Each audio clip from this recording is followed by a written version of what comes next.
Tambun demikian jua. Isu pertama dah settle, dia ada 3 isu semuanya. Baik. 3 isu ni tafriq ataupun keluarnya hukum daripada syarat yang keempat, mesti barang ataupun harga itu dimiliki dengan milik yang sempurna. Ingat, barulah sah kita jual. Sah kita jadikan price. Okey, ingat. Baik. Yang pertama, sekiranya kita jual barang yang belum diqabah, tidak sah. Kenapa? Kerana tak milik sempurna. Ingat poin dia, tak milik sempurna. Tak milik sempurna. Tak qobak, kena qobak dulu. Yang kedua, barang curi sekejap lagi, kita bincang isu ketiga. Curi barang orang, jual. Boleh putera? Curi, boleh. Lepas curi, lepas tu jual. Tak boleh. Sebab apa tak boleh? Sebab haram. Memanglah haram. Tahu nak point dia. Point dia. Itu nombor 3, kita akan bincang isu yang last sekali. isu curi ni. Kena tahu curi itu apa dia. Nombor 3 je. Demikian jua. Demikian jua tu begitu juga. Qala al-musannif rahimahullah ta'ala, demikian jua. Begitu juga. Sama juga dengan hukum jual barang tak qabah. Kalau jual barang tak qabah, tak sah. Hukum dia sama juga yang ni. Demikian juga, yang ni begitu juga tidak sah jual fuduli. Jual fuduli. Okay, kena tahu apa dia fuduli ni. Ini istilah. Ni ingatlah istilah macam tadi qabah. Ijab qabul, istilah kita tahu. Apabila ijab tahu, qabul tahu. Kena tahu semua istilah supaya kita guna istilah kita tahu. Qabah kita tahu istilah dia.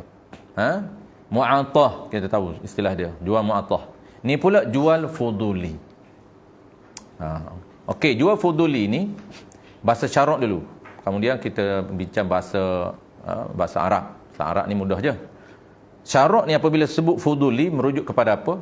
Merujuk kepada jual harta orang tanpa izin. Jual harta orang tanpa izin. Mana? Itu dia panggil fuduli. Mudah ingat. Menjual harta orang tanpa izin. Pandai-pandai pula kita nak jual harta orang. Orang tak izin pun. Dia tak suruh pun kita jual. Kalau dia suruh kita jual, nama dia wakil. Ni tak, dia tak suruh kita jual pun. Dia tak wakilkan pada kita suruh jual. Dia senyap, tak cakap apa pun. Kita pandai-pandai nak jual. Kesian kawan aku ni pergi ke Chin. Customer datang pula. Tanya dia ke Chin ni lah, customer nak datang. Tak apa-apa, aku tolong jual. Aku tahu harga ni. Kurma ni harga dia RM7 sekilo. Buah ni harga dia RM7 sekilo. Kasut ni satu pasan harga RM50. Kita tolong jual. Kawan kita yang owner ni, yang penjual ni, kita tahu kasut ni harga 50. Tak, dia Pak, beritahu tak kita kalau aku pergi ke Chin ni tolong jual kalau customer datang? Tak, dia tak beritahu pun. Dia senyap. Kita pandai-pandai. Tu dia panggil jual fuduli, menjual harta orang tanpa izin. Pada syarak. Tapi fudul ni pada bahasa, maknanya bahasa kita, fudul ni orang yang memandai-mandai. Pandai-pandai, buat-buat pandai. Harta orang buat pandai-pandai. Tuan tak suruh pun memandai-mandai nak jual. Itu fudul lah. Asalnya fadlun ni lebih. Asal fadlun lebih. Fudul ni orang yang lebih, orang yang melebih. Bahasa kita memandai-mandai lah. Orang yang lebih-lebih pula, tak suruh pun pandai-pandai pula pergi jual harta orang. Tu dipanggil fudul. Fudul li belakang tu nisbah lah, ya belakang tu. Fudul, ya belakang tu li. Yang ini nisbah. Jenis orang yang suka memandai-mandai menjual harta orang tanpa izin. Itu dia panggil fudul. Ingat, fudul, jangan fudul lah. Jangan lebih-lebih pula. Jangan mandai-mandai pula. Jangan fudul. Maksudnya, kalau kita tengok kawan kita tu pandai-pandai nak urus harta kita, kita tak suruh pun, dia pandai-pandai. Jangan fudul, jangan duduk lebih-lebih pula, jangan duduk mandai-mandai. Tu. Okey, tengok. Iaitu ni bukan dari sudut bahasa, tidak, dari sudut syarak. Apabila kita kata jual beli fuduli, pada syarak apa dia? Iaitu jualan barang orang. Tengok, jual barang orang. Yang penjual itu bukan wakil. Dia jual barang orang, penjual tak izin, bukan wakil. Tu. Ian tu sifat bagi orang tu lah, orang yang jual tu. Ian penjual itu, orang yang menjual tu bukan wakil. Tu kawan dia tak suruh pun dia tolong jual. Dia bukan wakil. Kalau kawan dia suruh jual, dia panggil wakil. Wakil sah tak? Sah. Boleh tolong kita wakil kepada kawan kita suruh jual barang kita. Sah. Contoh, kita buka kedai. Kedai pasar malam. Lalu kita nak pergi kencing ataupun nak pergi solat. Apabila kita nak pergi solat, cakaplah kat kawan sebelah, "Mu tolong tunggulah, aku nak pergi kencing. Kalau customer datang, jual lah. Ini harga dia sekian, ini harga sekian." Maka kita tu dipanggil orang yang diwakilkan oleh owner, juru penjual. Kita sah sebab kita menepati dia, tuan dia. Macam kita dengan ayah kita lah. Ayah kita tu penjualnya, harta dia. Tiba-tiba kita nak ayah kita nak pergi solat, dia suruh kita. Maka kita tu wakil. Samalah pekerja pun. Pekerja kita, staf kita, pekerja kita, dia wakil kepada majikan. Dia boleh menjual. Sebab apa? Sebab diberi kuasa oleh majikan dia untuk dia menjual barang milik majikan dia. Sebab tu pekerja sah dia jual. Anak sah jual. Bapa izin, bapa dah beri kuasa. Tapi kalau bapa tak izin, tak beri kuasa, tak sah anak jual. Sebab bukan harta anak, harta bapa dia. Sebab tu tak boleh memandai-mandai. Biasanya yang fudul ni anak lah. Anak pandai-pandai jual harta bapa. Bapa tak izin pun dia jual. Tak sah. Dan lagi, penjual tu bukan wakil. Dan penjual itu bukan wali kepada tuan barang. Dia bukan wakil dan dia juga bukan wali kepada tuan barang. Kalau dia wakil ataupun dia wali, sah. Wali ni tak perlu minta izin wali dia, tak perlu minta izin anak dia. Siapa wali? Allah. Dia kata, dan bukan wali kepada tuan barang. Kalau dia wali kepada tuan barang, tak perlu minta izin. Dia boleh jual. Tapi kena tengok masalah lah, jangan pakai jual je.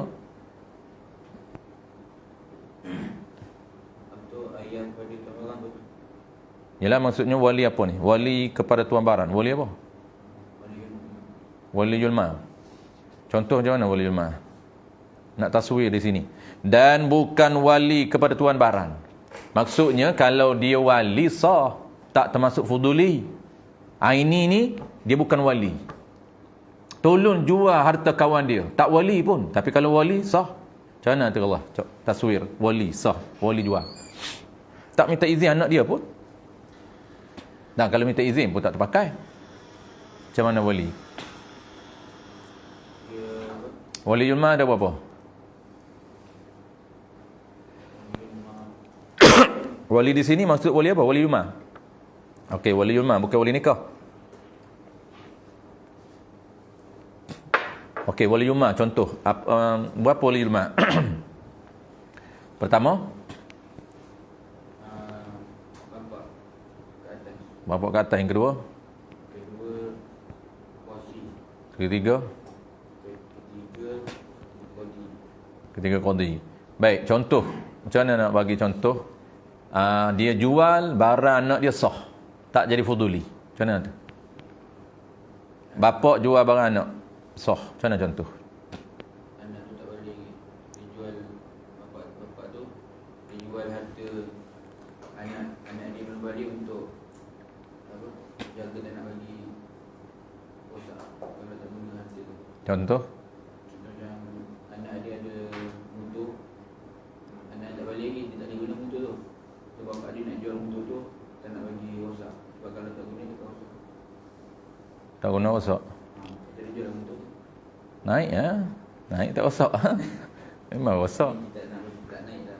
Tak jual takut jatuh nilai. Itu nilai. Jadi nak jaga masalah harta boleh dijual. Jadi dia bukan boleh jual semua harta, bukan mentang-mentang dia wali, semua dia sapu, jual harta anak dia. Bukan. Dia ni pengurus, pengelola. Dia wali ni, maksud wali ni apa? Orang yang mengurus. Kalau betul-betulnya wali ni orang yang diberi kuasa, wali tu maksud power. Orang yang diberi kuasa mengurus, tu mana wali. Orang yang diberi kuasa oleh syarak untuk mengurus ataupun untuk mengelola harta anak yang belum balik. Itu dipanggil wali. Waliul mal. Jadi, dia kena mengelola dan mengurus harta anak belum balik. Apa makna mengelola dan mengurus? Maksudnya, anak itu nak tolong beli barang anak. Anak perlukan apa? Anak tak boleh jual beli lagi. Boleh. Dia ambil duit anak dia, beli barang. Keperluan anak dia. Bukanlah keperluan benda yang dia perlu nafkah. Itu wajib nafkah anak yang belum balik. Contohlah, anak dia ni ada harta. Orang sedekah ke anak dia motor. Anak baru umur 5 tahun, tapi orang bagi hadiah. Hadiah hari jadi. Hadiah hari jadi anak dia ialah sebiji motor, white suku. Baru 5 tahun nak naik macam mana? Jadi, aset dia, nilai dia akan jatuh dah. Jatuh kalau kita kalau kita tak jaga. Maka cara kita nak kelola, cara kita nak handle ataupun urus harta ni supaya ikut masalah dia, jangan bagi jatuh susuk nilai, maka boleh jual. Tak minta izin tak? Tak perlu minta izin. Kenapa? Kerana dia wali. Dia boleh jual kepada siapa-siapa ataupun dia jual kepada diri dia, dan harta itu disimpan. Bukan harta tu ambil kat dia. Harta itu disimpanlah kerana harta anak dia. Okey. Betul tak? Itu dia panggil tak masuk fuduli. Kenapa? Kerana dia wali, tak perlu minta izin anak yang belum balik, kerana dia yang orang panggil mengelola, mengurus. Izin tu berada pada diri dia, bukan izin pada anak dia. Anak yang belum balik, izinnya tidak diiktibar. Tidak diambil kira izin anak belum balik. Contoh anak umur 12, balik tak? Tak. Boleh tak nak tanya dia reda? Tak boleh. Tak izin dia tak diambil kira. Cara ambil kira ni izin orang yang balik. Baik lagi, dan bukan wali kepada tuan baran. Settle. Kenapa? Jual barang orang yang bukan penjual tu, bukan wakil dan bukan tuan barang, bukan wali kepada barang tu. Kenapa tidak sah jual fuduli ni? Kerana ilah bagi. Tidak sah. Kerana bukan miliknya. Jual barang orang tak sah. Kenapa tak sah? Ilah tak sah. Kerana tu dipanggil al-illatul ba'ithah. Sebab tak sah itu, kenapa? Kerana bukan miliknya. Bukan milik dia. Dia nak kena milik sempurna. Ilah sama je. Kenapa tak sah jual barang yang belum qabah? Kerana bukan milik sempurna dia. Kenapa tak sah jual fuduli? Jual harta orang yang tanpa izin? Kerana bukan milik. Ketika dia angkat jual beli, saya jual, bukan milik dia. Barang itu bukan milik sempurna dia. Ketika dia kata saya jual tu, ketika akad berlaku, barang yang dia tukarkan itu bukan milik sempurna dia. Tak sah. Sekalipun Rayah kata tak sah. Nak menegaskan ayat penegasan yang kata tak sah juga, walaupun diluluskan oleh tuan, direda, dipersetujui oleh tuannya selepas daripada kita beritahu. Bukan persetujui sebelum akad. Itu dia dah izin. Ini lepas kita beritahu, aku jual barang, ada customer datang kedai kamu tadi, kedai kau tadi, aku tolong jual. Dia kata baguslah. Nasib baik dia kata kau jual. Kalau tidak rugi aku, dia kata. Pergi solat sejam. Customer ramai pula tu tanya pergi solat tu. Time maghrib kalau ramai customer datang, kita buka kedai. Maka dia kata, terima kasihlah dia. Dia setuju. Walaupun dia setuju lepas akad, tetap tak sah. Ini pendapat mana tak sah? Ini pendapat qaul yang jadid. Pendapat mu'tamad. Yang ni qaul jadid. Bagi Imam Syafi'i. Habis.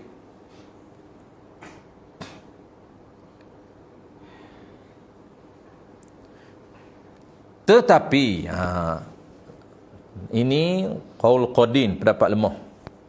Tetapi menurut qaul qadin, mazhab Imam Syafi'i juga, Qaul Qadim ni masa dia berada di Baghdad dulu, belum dia berpindah di Mesir. Masa dia duduk di Iraq, dia keluarkan pendapat ketika dia Iraq, dia panggil Qaul Qadim, pendapat lama. Apabila dia pindah hidup di Mesir itu, dia keluarkan pendapat baru. Maka itu dipanggil pendapat yang baru. Pendapat yang baru itu yang muktamad. Tetapi menurut pendapat lama dari mazhab Syafi'i, ketika dia berada di Iraq, di Baghdad, jual fuduli itu terhenti atas keredaan tuan yang empunya barang. Nak tahu jual fuduli ni luluh tak luluh, sah tak sah, tengok. Kalau dia datang kita cerita, aku tolong jual barang kau. Oh, dia kata tak apa, sah. Tapi kalau dia tak setuju, dia kata kenapa kau jual barang? Tak sah. Itu qaul qadim. Betul, qaul qadim. Ini pendapat lemah. Jika ia meluluskan, jika ia owner tu, ia pemilik barang tu meluluskan, ini redha, ini setuju, luluh ni sah. Jika ia setuju, maka sah. Kalau kita beritahu dia, aku tolong jual barang kau tadi, dia kata tak apalah, baguslah, sah. Ini qaul qadim. Tapi kalau kau jadi pendapat muktamad, redha selepas akad tak kisah, tak dikira. Kena belum akad tu. Belum akad kena minta izin nak handle barang orang, nak tolong jual barang orang. Jangan tolong jual tanpa izin. Sebab itu kita selalu sebut, jangan guna barang orang tak minta izin, selepas guna barulah minta izin. Banyak kan kita dah buat. Guna selipar dulu. Lepas guna selipar kawan tu, baru tahu, aku guna selipar kau. Maksud tanda. Guna dulu baru tahu. Jangan. Dia kena sebelum guna minta izin. Jangan panggil biasakan budaya kita, budaya orang kita, guna dulu baru beritahu. Guna tak kisahlah apa pun. Guna selipar, guna kain, guna ridak, guna serban, guna baju, guna underwear. Dia pakai underwear, pinjam underwear kawan dia. Aku pakai underwear kau. Belasah kain underwear kawan. Aku tengok underwear kau sidai depan almari aku. Dia duduk di asrama tu, masalah dia. Semua kongsi. Daripada sekecil-kecil benda sampailah, daripada kaki sampailah ke serban. Semua dipinjam kawan dia. Kain biasa dah, beda kain kawan. Ni kira underwear. Dia tak tahu kawan dia penyakit gatal. Bahaya. Kawan penyakit kurak. Habis kurak dia. Ambil muka. Diguna barang orang sangat. Haram. Dahlah haram naik kurak pula. Itu kesan lah. Jangan guna barang tanpa minta izin. Kena minta izin dulu. Sebab apa? Sebab termasuk curi. Nanti kita cerita selepas ni. Isu ketiga, curi. Habis.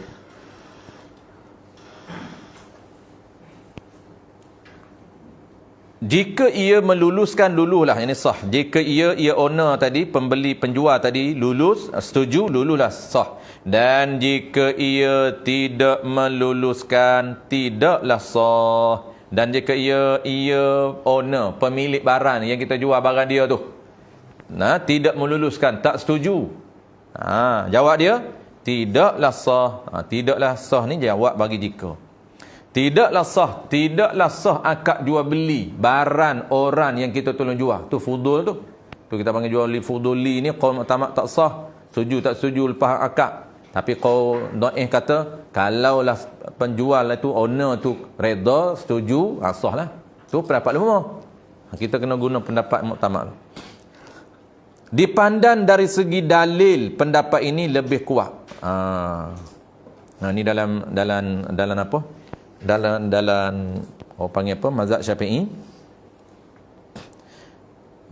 Ulama kata, dipandang dari sudut dalil, pendapat ni dikira pendapat yang azhar, pendapat yang kuat. Hak tadi tu, hak pendapat qaul jadi tu lemah. Kalau biasanya jadi ini qaul muktamad. Dia jadi tu muktamad, qadim tu dhaif. Tapi ada juga sebahagiannya isu-isu terpencil, dia orang panggil apa, qaul yang qadim itu dikira kuat, qaul yang jadi itu dikira dhaif. Habis. Isu yang ketiga, tengok isu ketiga pula. Isu ketiga ni isu curi. Curi barang orang lepas tu dijual. Kes curi ni banyak. kes curi ni banyak apa? Banyak kesan. Pertama, kesan dia guna. Yang kedua, kesan dia jual ataupun dia bagi pada orang lain. Tu haram. Haram bertingkat-tingkat. Haram pertama dia curi. Haram yang kedua dia guna. Haram yang ketiga dia pah pada orang lain. Nampak tak? Bertingkat-tingkat haram dia. Tapi dia tak tahu. Kalau dia tahu dia buat, lagi teruk. Dia tahu dia buat, tu lagi teruk. Habis. Qala al-musannif rahimahullahu ta'ala, jika seorang menjual harta mewarisnya, ini isu ketiga, tak sah juga. Tapi ada yang sah, ada yang tak sah. Jika seorang menjual harta mewaris, ni ada yang sah, ada yang tak sah. Kita tengok yang sah dulu. Seperti bapaknya disangkanya masih hidup. Dia curi harta bapak dia. Bukan nak cerita curi tu boleh. Tak. Nak cerita status dia ni, perbuatan dia ni, statusnya haram. Tapi sah tak dia jual. Okey. Jika seorang menjual harta mewarisnya seperti bapaknya disangkanya masih hidup, tiba-tiba nyata sudah mati, nescaya sah jualannya itu. Baik, sebelum kita nak bincang hak sah ni, kita tengok yang tak sah dulu. Okey, yang tak sah jadi 3. Pertama tadi, jual apa dia Nabi? Pertama, jual barang yang belum qada kan? Jual barang yang belum qada. Jual barang belum qada. Barang belum qada. Yang ni tak sah. Kita tahu status dia tidak sah. Kenapa? Kenapa? Ilah dia sama je. Kita bincang 3 isu ni, satu ilah dia. Kenapa? Kerana bukan milik sempurna. Itu isu dia. Barang belum qada, status dia tak sah. Status tak sah. Belum qada, tak sah status dia. Kenapa? Kerana belum. Kita tak ke sini ilah dia. Bukan milik sempurna.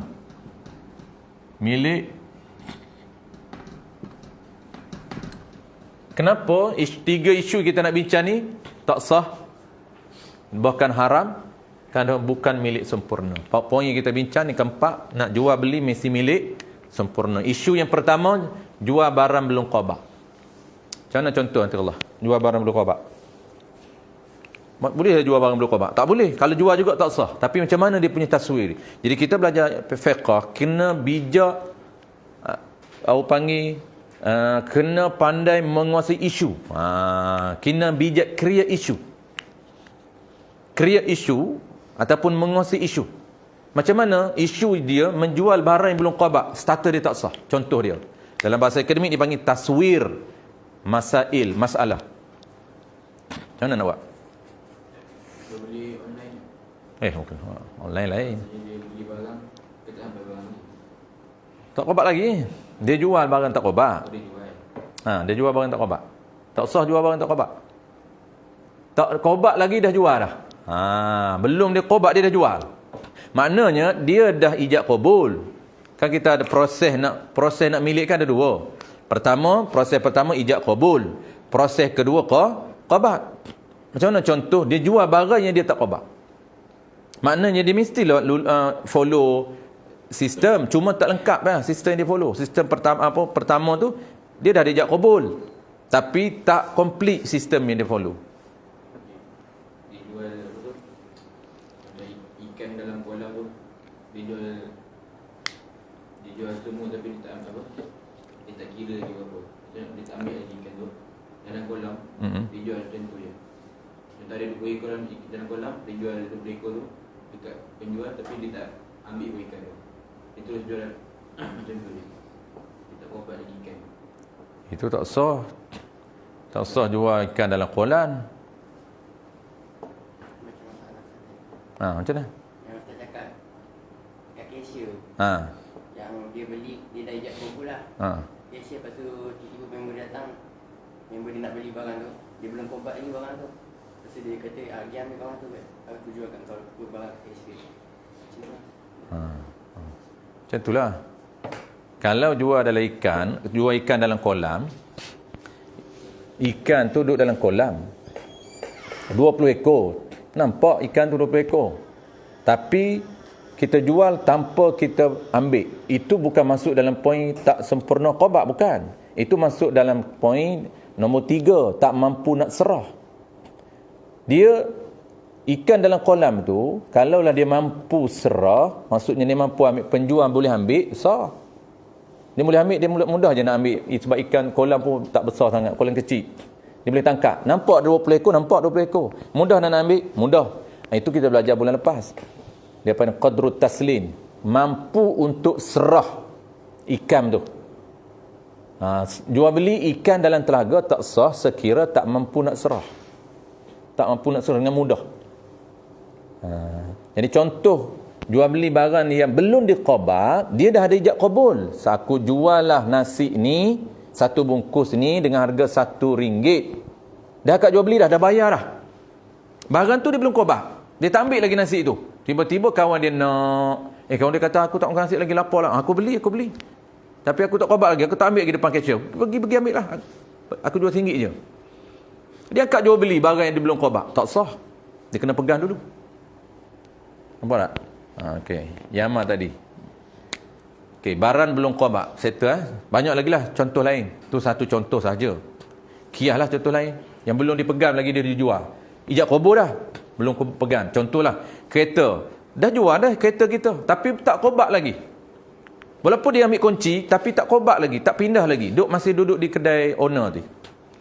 Tiba-tiba dia jual pula dekat orang yang ketiga. Dia kata, pergi aku jual kat engkau. Pergi ambil di rumah penjual. Duduk showroom lagi. Tak sah. Dia kena pindah milik daripada showroom tu. Malah, tu jual belum qabad, tak sah. Settle contoh. Yang kedua, isu kedua yang tidak sah juga, ialah sama, bukan milik sempurna, ialah jual fuduli.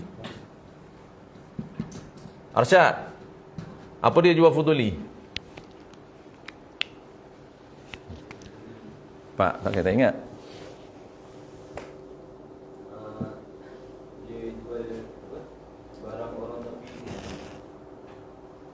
Jual barang orang tapi. Ada tapi tak? Tapi tak lekat. Tapi tak tinggal apa. Itu tapi. Tapi tak tinggal apa. Napi. Tapi dengan padan. Jual harta orang tapi. Macam mana Arsyadmu? Jual harta orang tanpa izin. Jual harta orang tanpa izin. Itu fuduli. Putra. Contoh fuduli putra. Cepat. Okey, settle pertama, barang qabad. Okey, ketiga ni penting. Semua tiga penting. Tapi, kena clearkan isu. Okey, jual fuduli. Putera, jual harta orang tanpa izin. Macam mana contoh? Macam mana nak contoh? Jual harta orang tanpa izin. Tahu, itu makna. Contoh. Contoh tu dia panggil create isu. Dalam fiqah, dia ada flow dia. Dalam fiqah, kita nak bijak dia, kita kena kuasai makna dan kuasai isu. Isu tu hukum. Kalau makna hafal, makna di sekolah boleh hafal. Tapi isu tu. Jual harta orang tanpa izin. Macam mana jual harta orang tanpa izin? Macam mana Putra? Rembak harta orang. Tu nombor 3. Nombor 3 lain. Nombor 3 ni curi. Pak Putra, contoh Putra. Jangan tengok orang. Mung tengok orang. Asyif Putral Al-Putral balik nak ngajar mak, ngajar ayah. Ayah hantar kita suruh mengajar, balik rumah ajar mak tu, ajar ayah tu. Weh, tak payah tengok nota, semua duduk di minda. Jual harta orang tanpa izin. Macam mana jual harta tanpa izin? Mudah aja. Amah, cepat Amah, tolong jawab Amah. Tak boleh jawab juga buka. Saya kata pasal Oh sedap dia ayat. Macam Ustaz jawab tadi, mudah. Mudahnya tu paling selamat. Macam mana? Ke Ustaz tadi cerita dah, macam tu lah. Macam mana? Macam anak jual barang bapak. Anak jual barang bapak, tak minta izin. Tak salah contoh ataupun jiran-jiran kedai. Aha. Maksudnya dia yang kat sini, jiran sebelah dia. Jiran kedai sebelah, kita tolong jual. Tak kita pesan kat dia, kata suruh jaga. Barang ni tiba-tiba kita nak kita anda kerjaan. Kita anda tu. Dia tolong jual. Ada customer datang kat kedai baru. Lepas tu dia tolong jual. Tanpa izin. Tanpa izin. Tapi izin. Tapi kalau dia izin, sah. Kalau dia izin, orang panggil wakil. Putera. Kalau dia izin, orang panggil wakil. Contoh putera. Putera mau jadi penjual. Mau jual barang. Tu jual Milo depan tu. Belajar menjual. Lepas mengaji tu, belajar menjual. Jual Milo tu. Jual Milo kat kawan. Mau menjual Milo. Tiba-tiba, kita nak pergi ke Chin. Pergi ke Chin, kita tak suruh Puan Ammar jual. Ammar memandai-mandai. Fuduli ni memandai-mandai. Fuduli bahasa lurah. Lurah. Bukan syarak ni makna fuduli ni jual harta orang tanpa izin. Tu makna syarak. Makna bahasa memandai lah. Tiba-tiba Ammar mandai-mandai dia pergi jual barangmu, putera. Kita tak izin pun dia. Itulah bagi fuduli. Lepas ada putera, angguk-angguk. Kejap ni angguk saja. Angguk, terangguk-angguk. Okey, settle. Tengok nombor 3 pula. Apa tak faham fuduli? Nabi, boleh faham? Apa Nabi?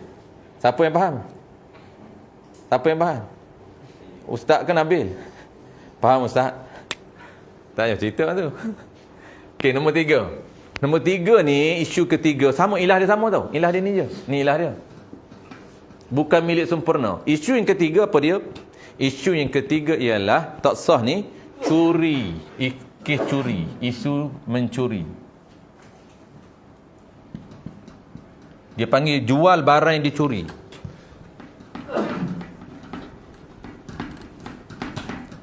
Jual barang yang dicuri.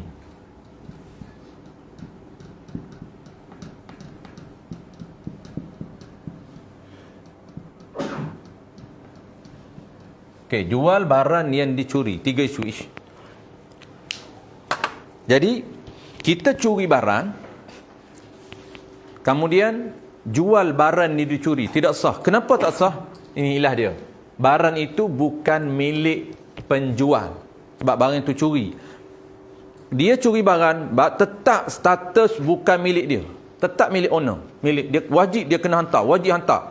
Syarat menekam dia setiap saat untuk hantar barang tu. Tu dosa tu. Ada 3 dosa orang mencuri. Pertama ialah semata-mata dia ambil barang haram. Ingat, kesan mencuri ada 3. Pertama, semata-mata dia ambil barang orang itu tanpa izin, haram. Yang kedua, dia guna barang curi haram. 2 haram dah. Tadi ambil, tak guna. 2 haram. Haram yang ketiga, dia tak guna. Kalau dia guna, haram 2 kali dah. Curi itu haram, guna haram. Lepas dia guna, dia bagi pada orang lain. Dia hebah pada orang lain, dia jual pada orang lain. Haram dia jual, haram dia hebah. 3 kali haram. Nampak tak? Jangan terlibat dengan perbuatan curi. Baik, apa dia curi ni? Orang tak tahu. Oh, dia kata curi ni, dia nampak curi barang orang tak hantar. Curi tu. Ya, tu curilah. Tak hantar. Jumpa-jumpa, duduk dalam poket kawan ni. Jumpa-jumpa, duduk kat dapur. Jumpa-jumpa, duduk depan rumah. Itu curi. Walaupun dia tak guna barang, dia curi, dia pergi letak tempat tertentu. Dia tak guna. Haram kerana dia mencuri. Walaupun dia tak guna. Ataupun walaupun dia tak jual. Tapi tetap dia akan terlibat dengan haram. Sama ada 1 atau 2 atau 3. Orang tak tahu, ketiga-tiga dia tapau. Haram. Okey, apa dia curi ni? Curi ni mengambil harta orang secara sembunyi tanpa pengetahuan. Tanpa pengetahuan ataupun tanpa izin. Kita ambil secara sembunyi, dia tak nampak. Kalau dia nampak, orang panggil rampas. Kalau rompok lain, dia ada 3 istilah. Curi, rampas, rompok. Kalau curi ni apa dia? Sariq ni, iaitu mengambil harta orang secara sembunyi, tanpa pengetahuan, tanpa izin. Lepas tu, itu asam lah. Kalau detailnya, tajuk dia lah. Detailnya, tempat itu diletak, barang itu diletak pada tempat yang selamat. Tapi umumnya kita ingat, apabila ambil harta orang secara sembunyi, tanpa izin, maka dipanggil curi. Kalau ambil harta orang secara terbuka, dia nampak, tapi tak minta izin, itu orang panggil rampas. Dua-dua haram. Contoh, kawan ada depan, sapu selipar dia, tak minta izin pun, itu rompak, haram. Mana contoh curi? Curi ni tak kira 2 minit panggil curi. Jangan dia nampak curi tak hantar-hantar. Orang kita curi ni, dia bagi dia tak hantar, tu dia panggil curi. Dia tak tahu makna curi. Tu kena tahu makna curi. Kalaulah 2 minit pun dipanggil curi, walaupun dia hantar balik. Jangan faham makna curi ambil tak hantar. Itu fahaman Melayu. Sebab tu ramai orang kita mencuri tanpa dia sedar. Sebab dia tak tahu makna. Walaupun 2 minit dia guna barang, dia hantar balik, tetap nama curi. Kenapa? Kerana makna curi mengambil harta orang secara sembunyi tanpa izin. Makna secara sembunyi ni tanpa pengetahuan dia. Kalau ambil berdepan, bukan secara sembunyi, ambil harta orang secara terbuka tanpa izin, itu rampas. Dia di depan ada, tapi kita guna juga selipar dia. Dia di depan. Dalam muamalah, dalam ekonomi Islam, dia tak boleh, walaupun dia di depan, kena minta izin. Tak boleh zon. Zon tak boleh. Zon ni apa? Alah, dia duduk depan tu, dia tak larang pun aku guna. Mana dia bagi? Tak. Dia kena yakin dengan lafaz. Okey, settle. Contoh macam mana curi? Sehari Putra kena bagi contoh. Ustaz buat dulu, sekejap lagi kena bagi contoh. Contoh banyak pun tak apa. Contoh curi pertama, Putra. Kedua, Putra. Ketiga, Amal. Banyak contoh curi ni. Contoh pertama, selipar. Selipar orang. Tak kisahlah selipar Nabi ke, selipar Amal ke, selipar Adam ke. Duduk tepi depan, duduk susun cantik. Cantik Allah. Punah kan. Rosak habis yuk? Oh, cabut je? Okey. Kan selipar di pondok kan kita susun. Tak kira lah ni masjid banyak orang curi. Masjid lagi banyak. Orang bedah nak pergi ambil wuduk. Dah lah datang masjid, buat kerja haram. ni jahil ni, tu kita marah tu, datang nak semayam, tak datang nak mengaji. Orang datang nak semayam ni adalah orang yang perosok, makhluk perosok. Perosok agama. Tengok dia semayam. Dia bukan datang nak mengaji, datang semayam. Perosok agama. Semayam ikut dam. Mengganggu orang. Ganggu apa? Orang tak sujud, dia sujud lah. Ganggu. Patut jangan duduk turun lagi. Tahulah bila etika pergerakan dalam semayam. Bar baru turun. Ini tu imam baru nak gaya, nak separuh jalan, dia tu turun dah. Geng apa? Geng datang nak semayam. Geng jahiliah. Geng ni juga jadi penyamun di masjid. Dia bedal selipar kita, pergi ambil wuduk. Tak minta izin pun dengan kita. Geng mana? Geng tak mengaji. Geng jahiliah. Spesif perosak agama di masjid. Kononnya nak pergi semayam, tapi dia adalah pergi mengganggu orang. Orang tak sujud, dia dah sujud dah. Contoh dia, kita tahu ataupun kita tak tahu, sama aja. Contoh kita tahulah, siapa ni Amal punya. Nak pergi ambil 2 minit je. Kenapa? Nak masuk tandah. Ambil selipar Amal, nak masuk tandah. Minta izin tak? Tak. Kita guna, bedah je. 2 minit. Bagi kita tak curi, kenapa hantar balik? Orang Melayu dah lah tak dia tahu dia anggap tak curi. Dia pandai create pinjam. Tanya dia tahu makna pinjam apa dia? Dia pandai. Dia terpinjam 2 minit. Minta izin tak? Tak minta izin. Mana boleh pinjam tak minta izin? Pinjam ni ada makna dia. Pinjam ni membenarkan orang guna harta kita dan hantar balik. Dia panggil apa? Dia panggil apa nama ni? Ibahatul intifa. Nanti kita akan belajar bab pinjam. Ibahatul intifa bima yahillu bihi. Jadi kita tak minta izin pun, terus guna masuk tanah 2 minit, hantar balik. Itu curi. 2 minit haram. Haram dia ambil, haram dia guna. Walaupun dia hantar balik. Memang orang curi ni, perbuatan curi ni kesan dia setiap saat syarat menekan dia hantar balik. Walaupun dia hantar balik 2 minit, 2 minit haram. Kena bertaubat. Dan taubat dia tak lepas selainkan dia kena pergi minta izin. Aku pernah curi 8 kali. Dia cerita. 8 kali aku curi selipar kamu. Dia kata tak apalah aku izin. Okey. Barulah kita taubat dengan Allah Ta'ala. Jangan taubat dengan Allah Ta'ala saja, tapi tak pergi jumpa Tuhan dia. Betul masjid, selipar masjid bahaya. Kita tak tahu siapa Tuhan. Nak minta maaf dengan siapa? Nak minta halalkan dengan siapa? Kita guna. Kalau kita Tuhan di pondok-pondok ni kita tahu. Ni selipar Amar, ni selipar Nabi, aku bedah selalu selipar dia. Ni selipar Adam, lagi aku bedah, cantik selipar dia. Kita minta izin. Ada orang kita, dia guna dulu boleh minta izin. Haram juga. Melainkan dia halal lah, tak apalah, okey lah, habis lah. Halal lah, aku dah guna tu. Okey, dia dah halal semua, okey lah. Tapi kalau tak minta halal, tak minta izin, tak boleh. Tu makna curi, faham tak? Boleh faham Putera? Okey, tu baru satu contoh Ustaz bagi. Jadi Ustaz lagi, contoh kedua, kriak yang lain. Baru satu contoh. Contoh pertama apa dia? Iaitu kita guna selipar orang masuk tandas. Berapa minit? Contoh 2 minit saja. Hantar balik. Kenapa dipanggil curi? Sebab menepati makna curi. Curi ni apa dia? Mengambil harta orang secara sembunyi tanpa izin tuannya. Itulah curi. Kita ambil itu, dia tahu tak? Tak tahu. Dia izin tak? Tak izin. Itulah dia curi. Berapa minit? 2 minit. Bukanlah curi ni ambil harta orang tak hantar. Ya, itu curi juga. Ambil harta orang hantar pun curi juga. Settle. Contoh yang kedua, Putera. Contoh kedua. Contoh kedua. Guna apa lagi? Pen. Okey, pen. Pen kawan.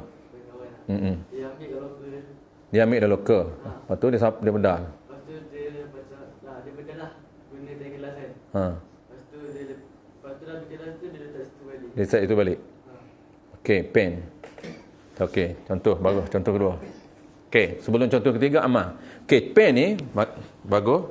Pen ni dia ada 2 pen ni. Pen ni dia ada 2 hukum. Ingat dia ada 2 hukum pen ni. Pertama ibahah, yang kedua pinjam. Pen dakwah. Pen ni dakwah lah. Dia ada 2 hukum. Pertamanya ibahah. Ini yang halal dulu ni. Yang tak halal curi lah. Yang kedua pinjam. Dua pahala, 2 value kat sini. Dia panggil 2 value.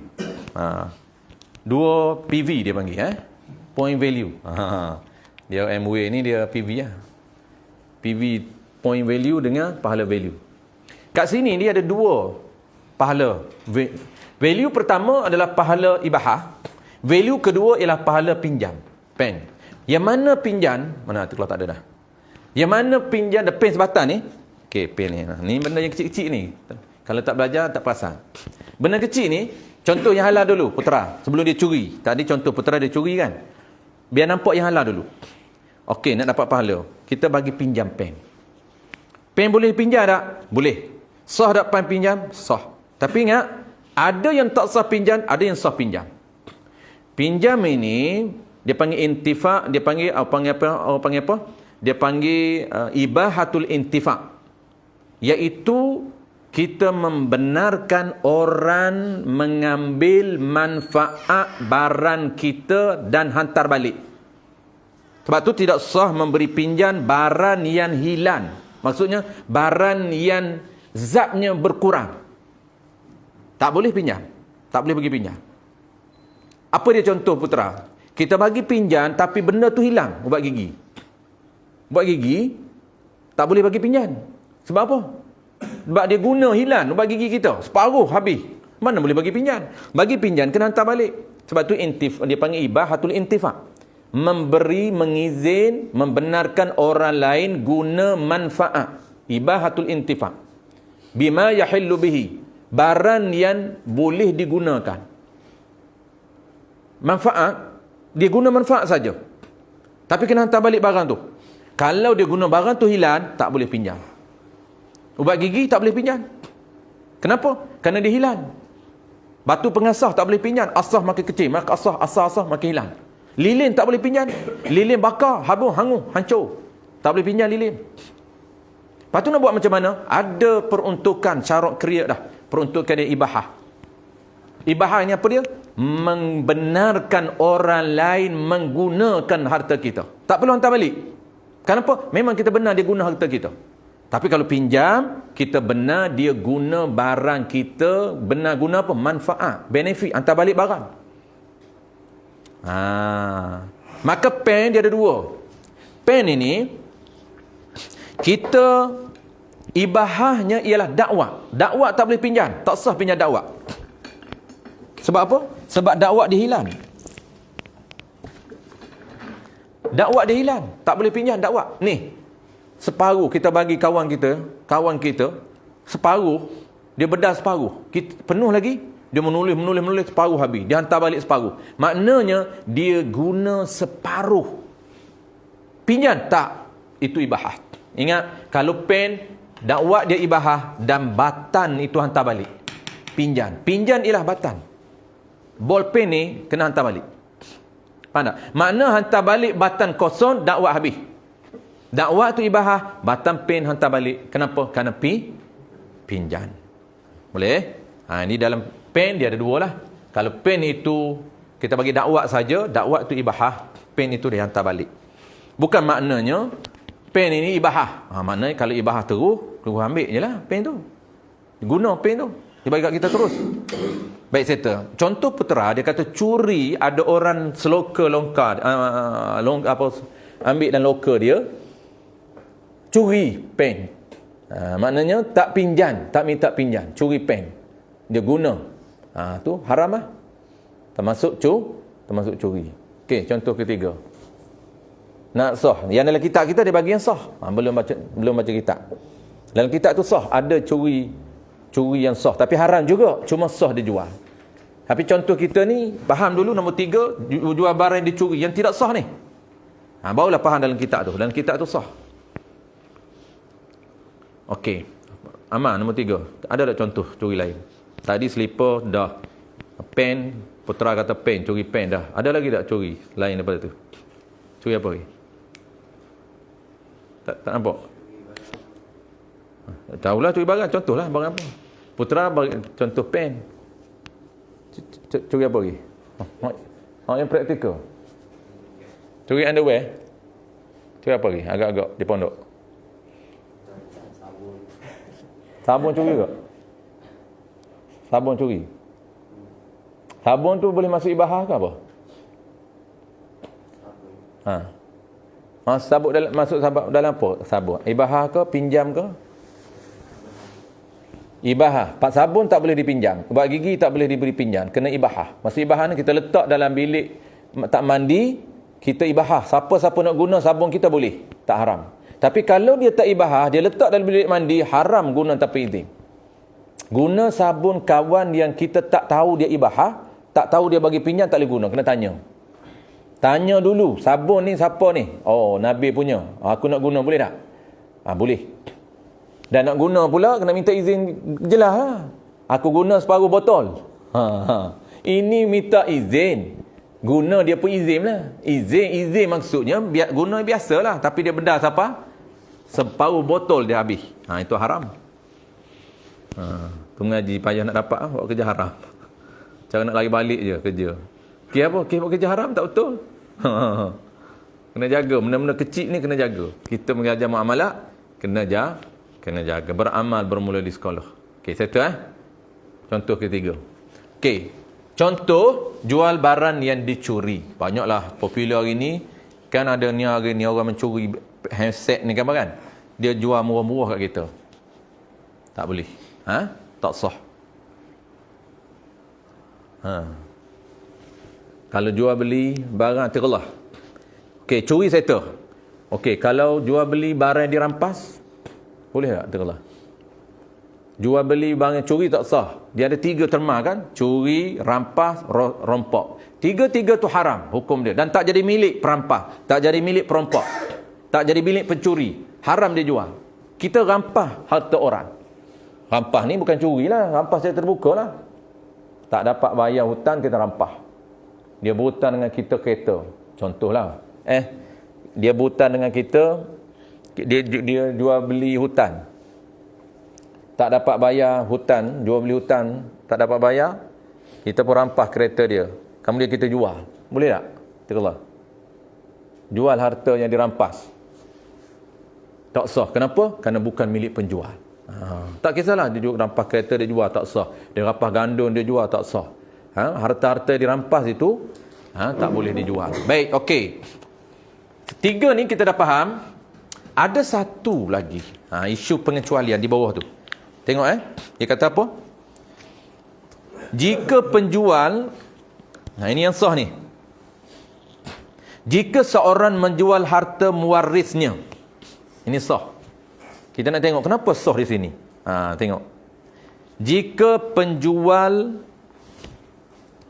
seorang menjual harta mewarisnya. Mana harta mewaris? Tengok. Seperti bapaknya, dia menerima pusaka daripada bapak dia, mewaris. Dia ni bakal menerima harta pusaka bapak dia. Dia jual harta bapak lah ni, isu dia. Jual harta bapak. Dan masa dia jual, dia sangka bapak dia masih hidup. Maknanya dia curilah. Kalaulah bapak dia tak mati, tak jadi milik dia lagi. Jadi dia curilah. Dia sangkanya, ketika dia jual tu, dia sangka pak dia masih hidup. Apabila pak dia masih hidup, sebenarnya sangkaan dia itu, dia mencuri barang bapak dia, dia jual. Asalnya sah ke tidak sah? Kalau dia curi barang bapak dia, dia jual. Sah ke tidak sah? Tak sah. Tapi kalau sah macam mana? Tengok, dia nak cerita yang sah. Tapi haram jugalah. Iaitu, dia ambil harta bapak dia. Ketika dia jual, dia sangka bapak dia masih hidup. Rupanya bapak dia dah meninggal. Apabila bapak dia meninggal, harta tu turun kat siapa? Kat dia. Betul tak? Isu dia, ingat bukan isu dia satu je. Isu dianya kebetulan dia anak tunggal. Dan tidak ada siapa pun yang boleh mewaris harta dia. Dia seorang aja. Kalau ada lagi orang mewaris, tak sah. Kerana dia berkongsi. Kakak dia pun ada terima pusaka. Adik dia pun terima pusaka. Tak boleh jual. Tak sah. Ini contohnya, kebetulan dia sahaja yang menerima harta pusaka ayah dia. Ketika dia jual, kebetulan ayah dia dah mati. Maka auto harta itu jadi milik dia. Maka sah jualan tersebut. Tengok, dia kata apa? Seperti bapaknya disangka masih hidup, tiba-tiba nyata sudah mati. Rupanya dah mati dah ketika dia jual. Jawab dia, nescaya sah jualannya itu. Sah jualan itu. Kenapa sah? Dia curi barang bapak dia. Dia sangka hidup, sangka bapak dia masih hidup. Perbuatan tu haram. Perbuatan dia curi dan dia sangka zam dia bapak dia masih hidup. Zam itu haram. Dikira pada zam. Zam apa dia? Zam bapak dia masih hidup ni. Itu dia ambil itu. Itu haram, perbuatan haram tu. Kalaulah dia tahu bapak dia mati, tak haram lah, memang harta tu harta dia. Ini dia sangka zam dia bapak dia masih hidup, maka haram pada sangkaan dia. Walaupun realitinya bapak dia dah meninggal dah rupanya. Ada dua isu di sini. Isu pertamanya, apabila dijual harta bapak dia, ketika dia jual itu bapak dia sebenarnya dah meninggal, maka sah jualan tersebut. Kenapa sah? Kerana milik sempurna. Dah milik dia dah. Walaupun tak bagi harta lagi, tak apa, dia auto milik dia. Kenapa? Kerana dia je tunggal. Tu sah. Tetapi hukum yang kedua, kenapa haram? Kerana zam. Ketika diambil itu, hukumnya mencuri. Sangka bapak dia belum meninggal. Kalaulah dia tahu dia bapak dia meninggal, tak mencurilah. Memang harta dia. Jadi di sini kesimpulannya, yang secara detail kita belajar, milik sempurna tu, dia panggil apa? Milik sempurna tu, dia panggil nisbah realiti sebenar, bukan pada zon. Dia kira pada nafsul amri. Ini yang detail lah. Kalau kita belajar isu ni, kalau kita cungkil lagi, kenapa sah? Kenapa sah? Kerana Islam melihat dari sudut realiti. Milik sempurna tu pada nafsul amri, bukan pada zam. Kalau zam, dia curi. Tak sah lah curi. Tak, cara melihat nafsul amri. Ketika akad tu sebenarnya milik sempurna tak lagi. Dah milik sempurna. Walaupun zahirnya dia tak tahu ayah dia dah meninggal. Jadi kesimpulannya, akad ni yang panggil apa? Akad jual beli ni, akad pindah milik ini, kena milik sempurna selepas qabab, dan yang keduanya milik sempurna nisbah nafsul amri. Itu kesimpulan. Kesimpulan yang kedua.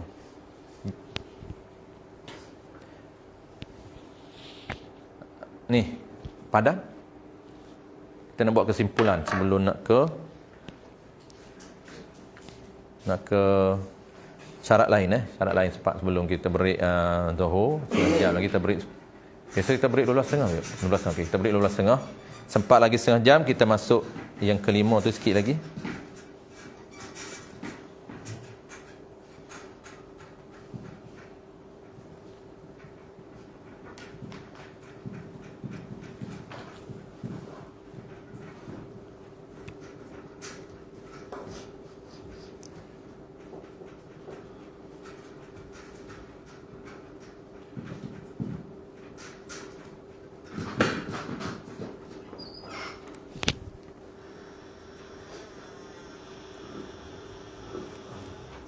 Okey, tengok kesimpulan ya.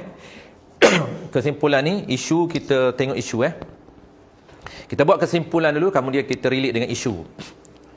Okey, kesimpulan dia panggil milik sempurna ni. Nak pindah milik, pindah milik. Jadi pindah milik, syarat sah kita yang keempat, nak jual barang mesti barang tu milik sempurna. Betul tak? Mesti milik sempurna. Baik, milik sempurna ni, okey, milik sempurna, kesimpulan milik sempurna, milik sempurna ataupun dia panggil milki tam. Okey, milik sempurna pertamanya dia dengan qabab. Qabab. Dia panggil dengan qabab sempurna. Milik sempurna ni pertama dengan qabab, yang kedua dengan apa? Milik sempurna selepas qabab, dia panggil qabab. Yang kedua, milik sempurna nisbah nafsul ataupun amri. Maksudnya realiti. Nisbah nafsul amri. Dalam bahasa kita dia panggil realiti yang sebenar pada syarak. Milik sempurna bukan pada zahir, bukan. Pada realiti sebenar. Okey, dia ni kena kuasa isu lah. Baik. Macam mana contoh realiti yang sebenar? Milik sempurna sah jual beli apabila milik sempurna. Milik sempurna pada zahir ke pada realiti yang sebenar di sisi syarak? Kira realiti yang sebenar di sisi syarak. Mana contoh? Okey, contoh pertama, kena ingat contoh baru dia boleh faham nafsul amri ni. Contoh pertama yang kata sah apabila milik sempurna. Walaupun zahir bukan milik dia lagi. Dia tak perasan pun milik dia zahir. Contoh tadi. Anak jual harta ayah dia. Yang dia curi. Dia tak sangka ayah dia mati lagi. Waktu dia ambil itu dia sangka ayah dia masih hidup. Dan kebetulan isu dia, kebetulan dia seorang saja yang mewarisi harta dia. Kalau ramai tak boleh lah. Tak boleh buat isu. Kebetulan dia seorang saja yang mewarisi harta bapaknya, maka dia jual harta bapak. Ketika dia jual itu dia sangka bapak dia masih hidup. Sebenarnya bapak dia dah meninggal. Sah tak? Jawab dia sah. Kenapa? Kerana apabila bapak dia meninggal, walaupun belum dikafan, belum dikebumi lagi, harta itu auto jadi milik dia. Apabila auto milik dia, walaupun dia tak tahu, ketika dia akad dia tak tahu pun yang kata harta itu milik dia, sah. Walaupun dia sangka dia curi. Dia sangka tak sah ni, aku curi, aku tahu. Cuma bedal juga tahu pun. Tahu memang ambil barang orang ni haram. Tahu curi ni haram. Tahu jual ni tak sah. Dia buat juga. Maka sah. Kenapa sah? Kerana nafsul amri. Tetapi ingat, haram perbuatan dia, tetap dikira haram. Tu dia panggil perbuatan haram tetapi sah. Kenapa haram? Kerana syarak kira pada ibrah, kira pada penilaian ketika dia ambil, dia sangka ayah dia masih hidup, termasuk curi. Tu curi. Jangan ingat kita ambil barang ayah kita tanpa izin, kita kata tak apa, dah termasuk curi juga. Kena minta izin bayar barang ayah kita pun. Melainkan dia dah benar dah kita. Kita guna je lah. Kita dah pernah minta sekali. Patutnya dia ada, kita selalu sebut, asalnya setiap kali nak guna barang orang kena minta izin. Kena yakin. Dia muamalat mazhab Syafi'i kena yakin baru boleh guna barang orang. Apabila nak yakin, kena izin berlafaz. Kita dengar dia kata ya. Melainkan yang boleh guna zon ni kuat sangka hati kalau minta dia bagi. Tu zon. Pada isu tertentu saja. Isu macam mana? Kain sarun ayah kita pernah minta dia bagi. Kali kedua, kita terus bedal, tak minta pun. Zon, ayah bagi kalau minta. Okey, boleh yang tu. Tapi barang yang tak pernah kita minta, tak pernah kita pinjam, tiba-tiba kita nak guna zon, tak boleh. Sebab boleh ni tak pernah minta ni. Kenderaan ayah banyak. Yang lain semua kita bedal. Ada satu yang tak pernah pinjam. Dia sayang, dia tak bagi pinjam. Mak sendiri pun tak boleh naik kereta ni. Ayah seorang je boleh naik. Dia tak bagi kat orang lain. Tiba-tiba kita bedal, ambil suis, curi suis. Ambil kunci kereta. Haram. Termasuk curi. Bahaya tu. Curi sekali tu pun dah haram, guna pula 2 kali haram. Bagi pula kawan pinjam, lagi haram. Tingkat-tingkat haram. Dah lah curi kereta ayah dia, bagi kat kawan terai. Terai kereta ayah aku. Perasan naik kereta dia. Tu haram. Tak sah pinjam tu. Tak sah bagi pinjam pada kawan. Kenapa? Kerana bukan harta dia. Okey. Contoh kedua pula. Contoh pertama, ingat tak Nabi? Contoh nafsul amri yang pertama. Zahirnya dia tak sangka. Zahir dia tak sangka barang dia. Dia sangka curi lah. Okay, contoh kedua. Kena ingat 2 contoh ni. Siapa ingat 2 contoh ni cakap. Contoh kedua. Sah juga. Contoh kedua, dia curi juga. Isu curi. Tapi sah. Cuma dia sangka dia tu curi. Sebenarnya harta dia. Tapi ingat haram juga kerana sangkaan tu. Islam melihat pada dia panggil zon mukallaf. Nanti kaedah kita bagi kaedah lagi. Dia ada kaedah dia. Al-imratu fil uqub. Dia panggil. Contohnya dia curi kasut. Dia curi kasut di masjid. Kasut tu dia curi, dia jual. Masa dia curi tu, dia sangka kasut orang lah, bukan kasut dia. Bukan kasut dia. Walaupun memang ada kasut dia macam ni. Pernah hilang di masjid. Dia pun nak dendam balas balik. Dia kata ada orang kasut aku 2 bulan lepas.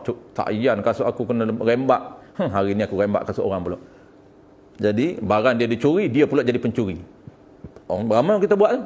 Dia turun-turun tengok kasut dia hilang. Takkan nak balik jalan kaki. Dia pula rembak kasut orang. Jadi pencuri, dia barang dia dicuri dan dia menjadi pencuri. Okey apa? Okey jahil je.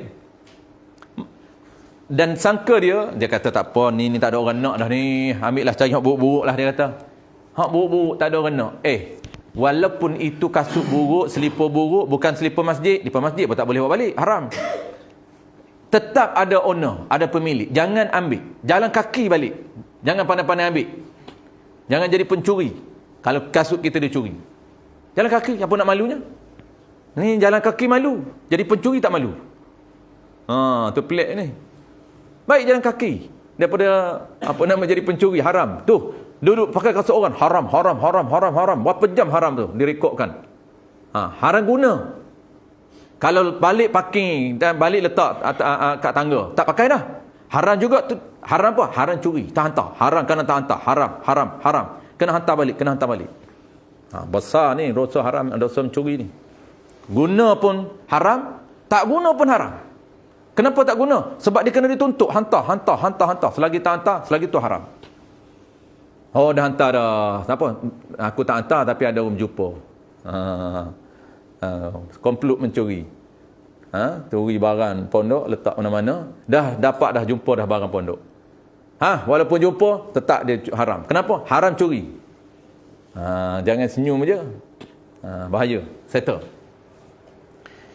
Tiba-tiba dia jual barang tu, kebetulan nafsul amrinya, realiti di sisi syarak, kasut tu kasut dia.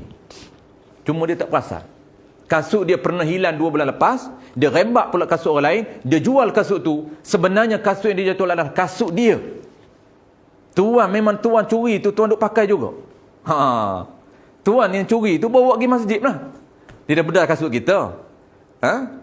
Bedal ni sama ada dia curi betul atau sengaja, tak kisahlah. Curi tersalah ke sengaja, tak kisahlah. Kita tengok kasut ni, kita tahu kasut ni memang aku pernah pakai kasut ni, tapi kita tak sangka tu kasut kita. Kita pun rembak. Pak kita kata memang aku pernah pakai kasut ni, sedap kasut ni. Tu ni dia curi tu. Curi, jual. Nafsul amri, realiti pada syarak, memang kasut kita. Sah tak? Sah. Tapi tetap haram. Haram, tetap haram. Kenapa haram walaupun kasut kita? Kerana sangka kita itu kasut orang. Kita curi. Pada perbuatan Allah rekodkan haram pada sangkaan hamba. Dia panggil pada zon mukallaf. Dia panggil zonnul mukallaf, tetap haram perbuatan dia, tapi status jual beli itu sah. Pada syarat sah. 2 contoh tu cukup. 2 contoh nafsul amri. Contoh pertama, dia jual. Ya Ustaz? Kita balik daripada surau. Salah sarung seliput lain. Okey. Tersalah. Bukan sengaja, bukan mencuri. Tersalah. Brand sama. Tapi yang kita sarung tu dah lusuh. Jadi kita tu niat yang aku tinggal tu, yang aku punya tu sebagai gantinya.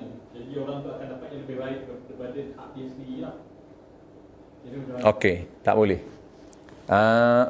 Kita niat untuk bagi kat orang lain tu tak apa, hak kita tu. Cuma orang tu kena hantar kau.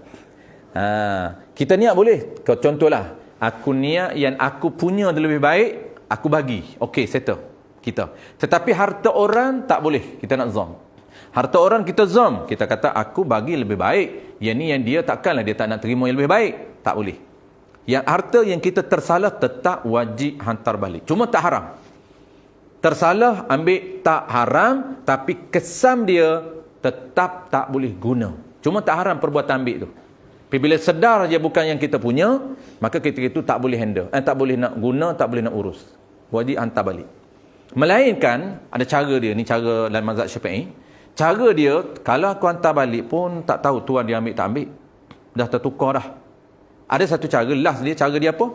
Kita niat pemilik barang itu milik kita. Apabila bertemu dengan tuan, kita hantar balik. Tapi tak bertemu sampai bila dengan tuan. Tak apa. Kita kena berniat. Niat apa? Niat aku milik jadi milik aku. Dengan cara apa? Dengan cara hutan. Kadang-kadang kita belajar, cara milik dia banyak. Milik dengan cara jual beli, milik dengan cara jual beli hutan, milik dengan cara hutan. Milik dengan cara hutan ada 2. Pertama lafaz sarih, yang kedua lafaz kinayah. Lafaz kinayah ini ada lafaz kinayah yang orang panggil menggunakan lafaz, ada kinayah tanpa lafaz. Hati. Ulama kata niat dan hati juga dikira kinayah. Contoh apa? Contoh kita niat, aku ambil barang ni, aku nak barang ni aku permilik jadi milik aku secara hutang. Jadi boleh makan tak? Boleh. Saat lagi kita bayar.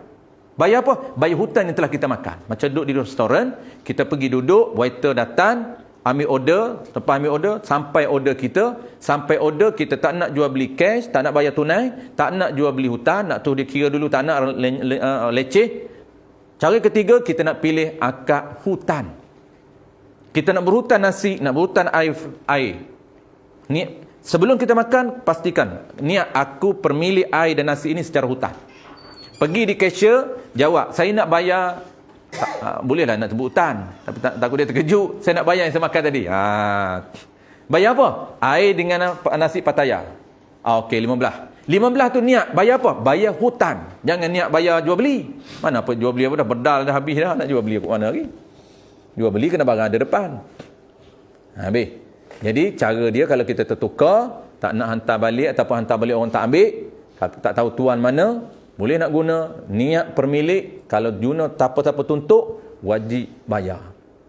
Wajib bayar. Tu cara terakhir lah. Baik, apa tadi nak cerita tadi? Ada satu lagi soalan relate dengan yang Ustaz punya.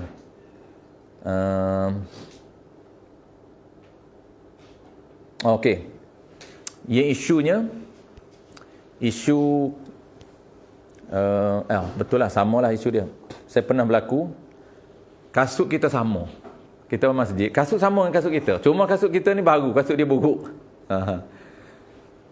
Tengok turun-turun tinggal tu dia kasut. Sebiji kasut kita, tapi kasut kita baru, kasut dia ni lama. Memang dia ambil kasut kita je baru. Jadi kita, hati kita kata, ni memang dia tinggal kat aku ni. Ambil yang tu lah, kita ambil yang tu lah. Ingat, asalnya kita tak boleh ambil yang tu. Sebab itu bukan milik kita. Kena balik jalan kaki. Tinggal kat situ lah. Kalaulah kita, zon kita, memang betul ni, dia sapu kasut aku, dia tinggal kasut dia. Zon begitu. Boleh tak kita nak ambil? Tetap kita tak boleh ambil. Cuma kalau nak ambil juga, cara terakhirnya, kita ambil. Tengok tuan tak ada dah. Memang tak ada dah tuan. Tak ada siapa dah dalam masjid ni. Memang tinggal aku lah. Kasut pula sebiji. Lama baru je. Kasut kita baru, dia bedal. Tinggal lama. Asal tak boleh ambil tu. Itu bukan milik kita. Kita tinggal je lah. Cuma kalau nak ambil juga, cara terakhir, kita ambil dengan niat cara hutan. Itu je. Bila-bila, wajib bayar. Dia tak tuntut, sampai bila? Sampai bila tak tuntut? Kena bayar di akhirat. Tapi sah. Sah kita niat berhutan itu. Kita niat, apa namanya? Kita niat pakai itu sah lah. Kalau niat. Habis. Okey. Ingat. Nisbah nafsul amri ada dua isu. Settle Dua isu tu, dia panggil isu realitinya milik sempurna kita sah jual. Walaupun zahir curi. Tu isu tu kena kuasai ya. Kalau curi biasa, itu kita tahu. Memang tak sah dah. Kita jelas-jelas curi. Kita ambil barang orang, kemudian kita curi. Memang jelas nafsul amri. Barang tu adalah barang orang. Memang jelas barang tu barang orang. Jelas. Nafsul amrinya jelas. Jadi tetap yang tu tak sah. Sebab apa? Dia ada kaedah dia. Kaedah dia dalam babul uqub dia panggil. Dalam bab uqub ni dia bukan dia ambil kira zahir, tidak. Dia ambil kira nafsul amri, realiti sebenar pada syarak. Dia panggil apa? Dia panggil al-ibratu fil uqud bima fi nafsil amri la bima fi dhannil mukallaf. Tu dia punya kaedah dia. Al-ibratu fil uqub, diambil kira fil uqub dalam bab akad. Diambil kira dalam bab akad. Diambil kira apa? Diambil kira dalam bab akad ini fi nafsil amri. Diambil kira pada realiti sebenar. La fi dhannil mukallaf, ataupun dalam setengah ibarat dia kata la bima fi dhannil mukallaf. Dalam ibarat setengah ibarat kita dia kata gini, la bima fi dhannil mukallaf. Dhannil mukallaf.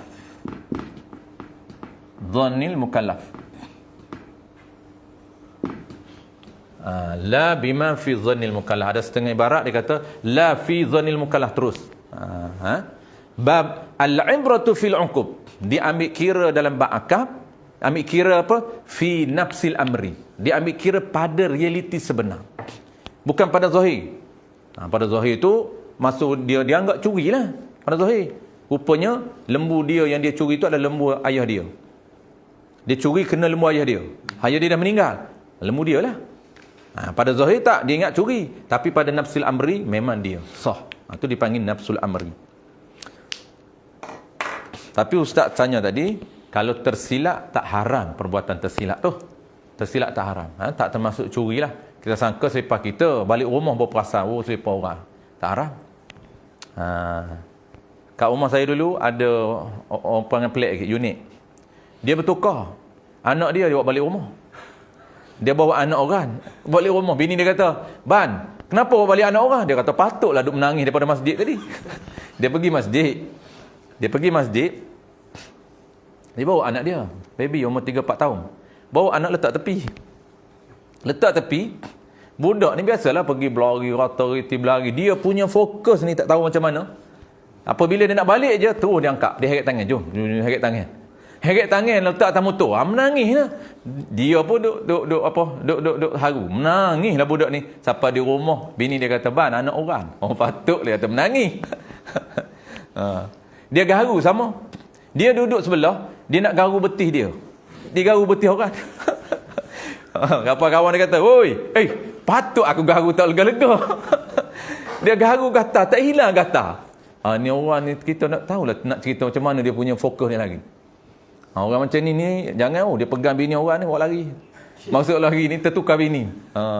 Tertukar bini ya. Sebab dia punya fokus loss. Kita ni apabila fokus loss, dia boleh buat benda-benda macam tu. Saya tempat saya mengajar tu, Datuk Seri Syukri tu kan, dia bekas SPRM. Zaman PH dia berakhir tu kan. Ketua SPRM. Dia selalu ada saya mengajar di Al-Aziz tu. Dia kata, "Teruk ustaz saya mengajar, saya ketika pegang SPRM tahan sikit lah," dia kata teruk. Masa jadi timbalan, dia pegang 8 tahun timbalan SPRM, baru dia naik ketua pengurusi SPRM. Teruk tak teruk, dia kata kerja saya ni dia kata nak balik rumah, bawa kereta. Rupanya memang jadi, bukan je orang biasa dah. Tiba-tiba saya duduk di KL.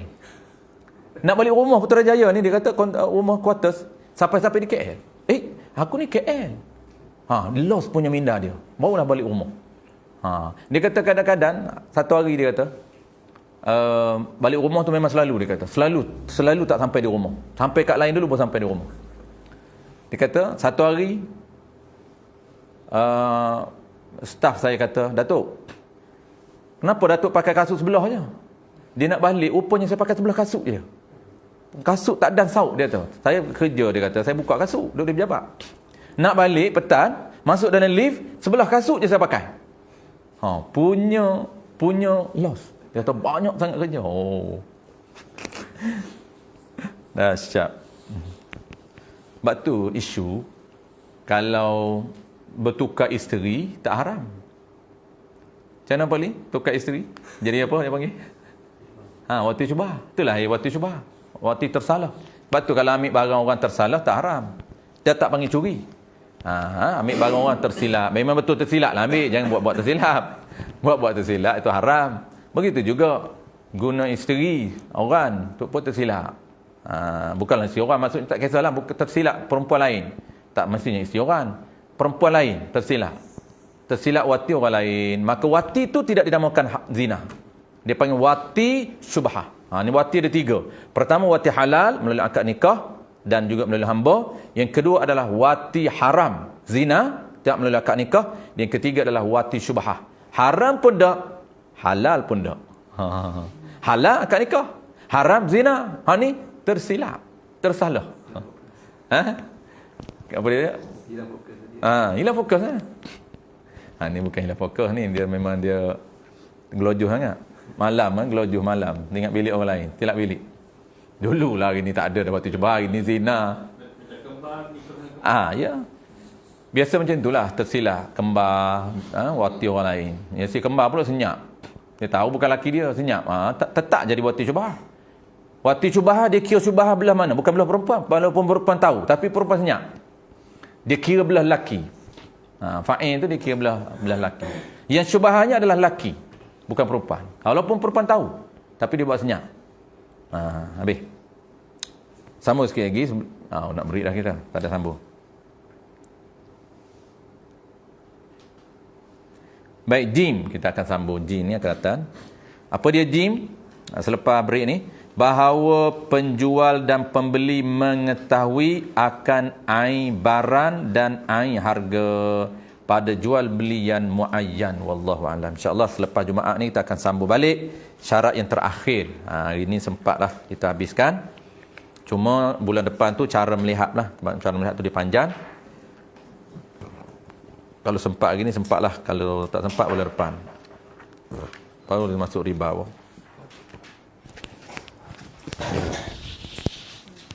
Dalam riba ni kita habiskan tajuk ni riba. Kemudian kita baca pula riba secara intensif dalam risalah riba. Cuma risalah riba tu saya modernkan dalam bentuk yang lebih moden dan bentuk formula. lagi mudah lah untuk formula. Tapi sama je risalah Tuan Guru Jici.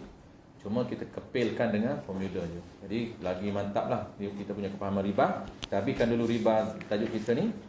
Kemudian kita baca secara modul asing, iaitu 4 helai dari risalah riba dalam bentuk formula. Wallahu a'lam.